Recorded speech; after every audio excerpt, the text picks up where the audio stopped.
Johnny Football gets his opportunity to play on the gridiron again. And upon further review, we're going to go in a familiar bent. Cole Sports presents On the Daily.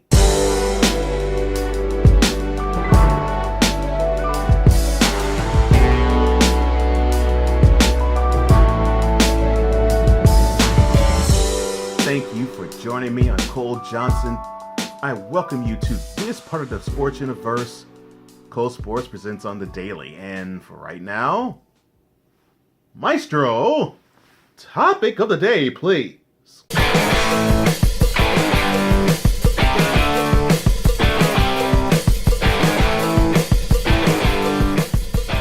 Johnny Manziel. He finally gets his opportunity to prove that he is a quarterback in football. He's going to do it big in the NFL. No. Johnny Football, he's going to do it big in the CFL. I mean, he put on the pads and the helmet and he's raring to go and he's starting on... No, he's not. The Hamilton Tiger Cats have him on their roster, but he sat on the bench in their 28-14 opening week loss in Canadian Football League to the Calgary Stampeders. I want Johnny to do well. I really do. I really do. I think if he's focused, he will have that opportunity to do what it is that we saw him do back in Texas A&M.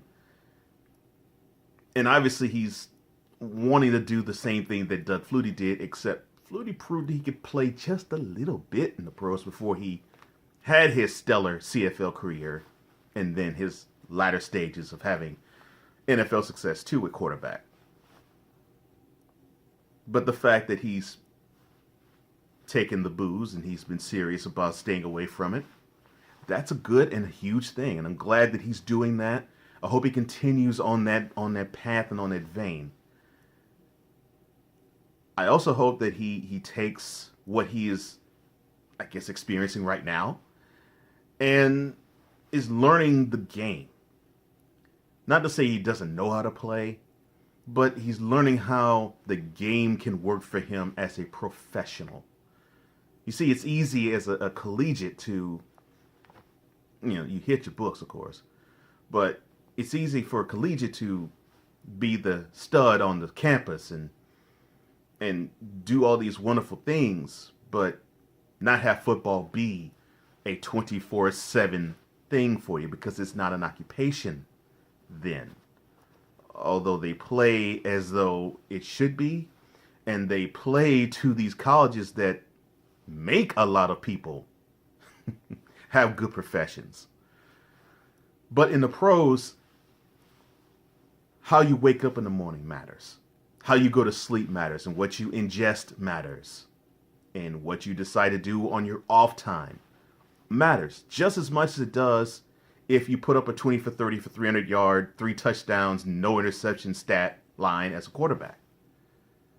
What you do off the field is as important as what you do on it as a professional. And that is what Johnny has to learn. And hopefully Manziel is learning that, although at a not so quite microscopic level, but at least he's getting the opportunity to learn. And I hope it takes shape. I hope it takes form. If anything, Americans love either comeback stories or redemption stories.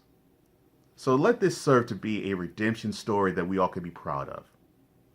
A guy who was considered to be pampered actually learns how to be humble. And he also learns how to be a professional and still ball out. And that is your topic of the day.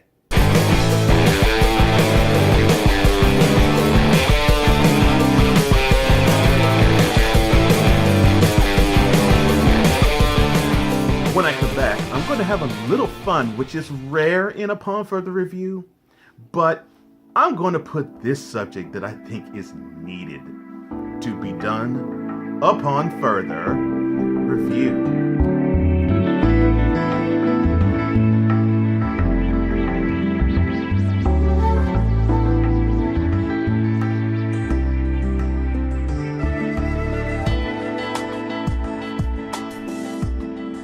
Coming up on tomorrow's On the Daily, we're going to discuss Roger Federer. Number one again? Yes. This past Sunday, he became ranked number one for now his 310th week, the most of all time. How astonishing is that? And of course, you already know what Thursday's all about. We will introduce the next Dolt of the Week. But that's for tomorrow. We're not concerned about tomorrow. We're concerned about today. And today we're concerned about this phenomenon I keep seeing with Laker Nation and every free agent possibility that comes down the road. Photoshop has never gotten as much use as with Lakers fan. And upon further review.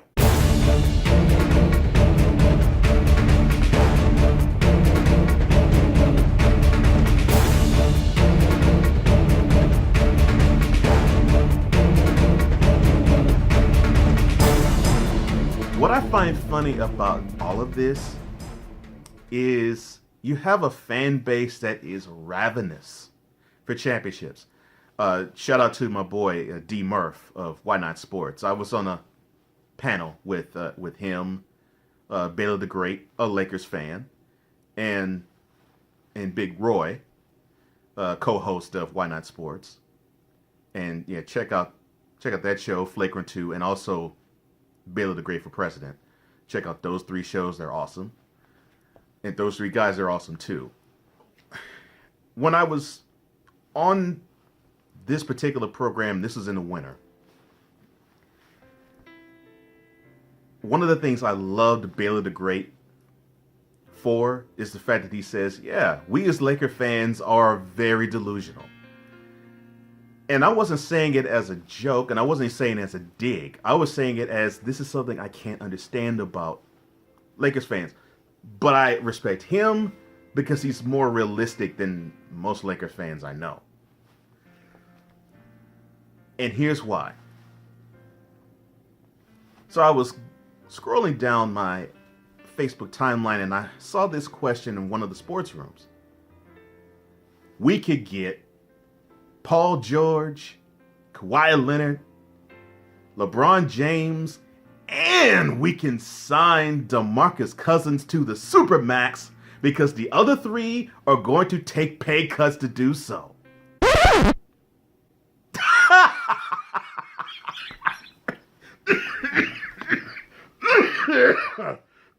Oh my goodness. Woo! Lord have mercy. What have you been smoking? And pass it to me. Because that is not feasible. I'm not saying it isn't feasible for the Lakers to sign Cousins to the Supermax. Yeah. You could probably sign 2 of those 4 to the Supermax. But you can't have all 4 of them. And I'm guaranteeing you at least 3 of the 4 are going to demand Supermax contracts. So I don't think we're going to have this 3 Musketeers or this 4 Musketeers in this case, all for one and one for all scenario. And I think what made it even funnier for me was I saw LeBron and Paul George and Kawhi Leonard and DeMarcus Cousins, all 4 of them clad in the yellow and the purple and white. And I said, oh my gosh. No wonder why this organization swings and misses when they go for free agents. And I've said this, the Lakers fan has the same problem as Cowboys fan in football, in NFL. The fan base is extremely delusional. Now, I'm not saying that the Lakers are going to swing and miss on all of those guys. I'm not saying that at all. I'm saying that if the mentality and the expectation is for the Lakers to get all 4, then if one of them isn't signed, it's a swing and a miss for the fan base. It's like, yeah, we got this guy, but we didn't get this guy. Well, yeah, free agency was a waste. No. And then, this is what I also can't get. Okay, so you do get these 4 players. Okay, fine. How on earth are you going to pay the other players? Because you got to. And yeah, I know you're going to say, well, duh. We get Leonard. We're going to trade probably Lonzo Ball and Julius Randle and hopefully we won't trade Kyle Kuzma and Brandon Ingram. Hopefully we won't. And I've heard many Lakers fans say, trade any one of those prospects you want except for Brandon Ingram. But correct me if I'm wrong. Isn't Brandon Ingram a small forward? So if the small forward here is untouchable, but you're getting Paul George, who he can play shooting guard, but he's mostly a small forward. Kawhi Leonard, he's definitely a small forward. And LeBron James, who, yes, he's a point guard and could play power forward if he wanted to, but he also is a small forward. Why would you have Brandon Ingram, who's growing into his role, be on the team? Why would you have someone who, unfortunately for him, is inferior to the other 3 players that I just named who plays the same position he does? What sense does that make? That makes no basketball sense whatsoever. Also, if you get those 3 and Cousins signs for a Supermax, that also does not make any basketball sense. And also, Lakers fan is saying, well, we're going to build around Ingram. No. You're not going to build around Ingram. No. Hopefully you will build around Ingram with somebody else. The player they want to build around, even though he's as immature as the grass is green and the day is long, but it's going to be Lonzo Ball. And I know you're saying we want him out of here because we won't have the loudmouth father to join him. And it was like his son is as loudmouth as his father. True. But, Lakers fan, and I said this along with Baylor the Great, and he knows I said this, and he knows it's true. Lakers fan, you've been wanting the next Magic Johnson for the last 40 years. Ever since you drafted him and he won the NBA championship in 1980, since June of that year, you have been wanting the next Magic Johnson. So for the 38 calendar years following 1980, you've been wanting to have the next Magic Johnson. And you definitely wanted him after June of 1991. So you have a point guard that you can build around. Now, he's not Magic Johnson. He's not even close. Jason Kidd, he has a good chance of being that. Magic, not even a closer chance. It won't even come close. He has to get to 18, 7, and 11. That ain't happening. Not with that kid. No. And that was Magic in his rookie season, not in his prime. So if you have a guy who was a point, who's there, why would you want LeBron? Because he's going to not necessarily demand the ball, but he's going to want to have the ball. Simply because he would make better decisions, even though he's not a point guard, but he would make better decisions than the point guard you have on your team. So to me, you would get players who would make other players on your team redundant. And you say, well, trade them away. It's not that simple. I understand that even though for some Lakers fan, you're happy that the Warriors are succeeding. I don't get it. I still won't ever get it because I would think that since that's a Northern California team, you wouldn't root for them. Even though you're in Southern California. I get that you want to be a super team bad and you're seeing the other rival, the only rival that you consider, the Celtics, they're getting stronger, they're young, they're stockpiling draft picks, and they got this young talent. They got Brown and Rozier and Tatum. All there, young and sprouting with potential. And that's not including Hayward and Kyrie. So We're seeing your only rival getting better, and they're young.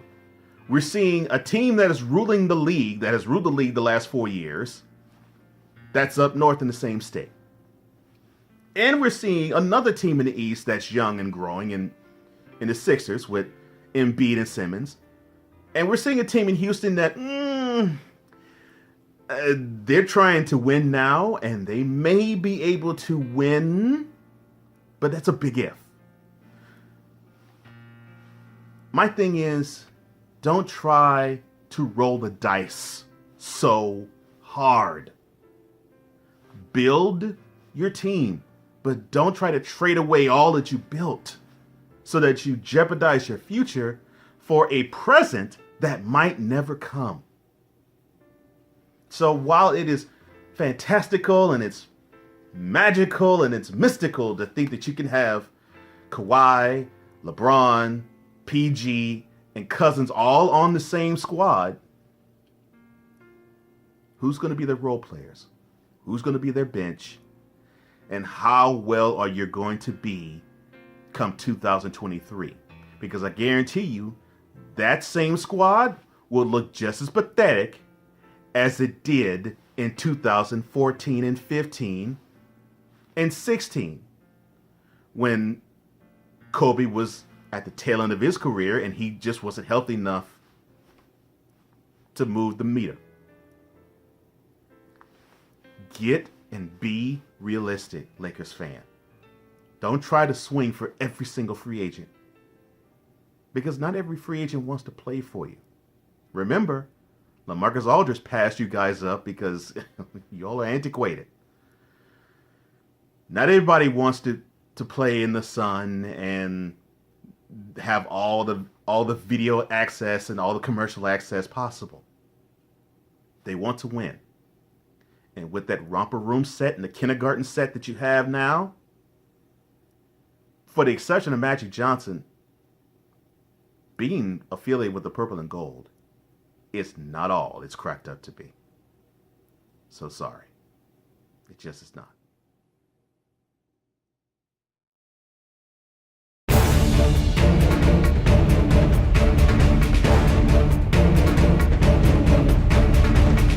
If you haven't liked this episode or any episode you have seen thus far, you know what to do. Come on now, you see that red button, hit it. Subscribe to Cole Sports presents on the daily. The march to 1,000 is real, and you helped me to get there. So thank you so much for helping me get there. And speaking of helping me to get there, help me get this message out. Help people know that there is a person who does sports, doesn't curse, doesn't insult your intelligence, gives you intelligence, it gives you comedy, and gives you entertainment with your news. And even gives you things to think about, such as on Instagram, everyday question of the day. It's right there, Cole Sports with a Z, and I will give you that question every single day. I love to hear from you. So with all these videos, not only subscribe, but like, share, and comment on them. Please just tell me what you want, and I will provide you what you ask for. Thank you so much. And as I said earlier, the march to 1,000 is real, and you are the ones to help me get there. That's all the time I have. Thank you so much for joining me on this and every episode. For all the intelligent sportsmen and women all around the world, I am Cole Johnson, and this is yet another edition of Cole Sports on the visual and on the daily.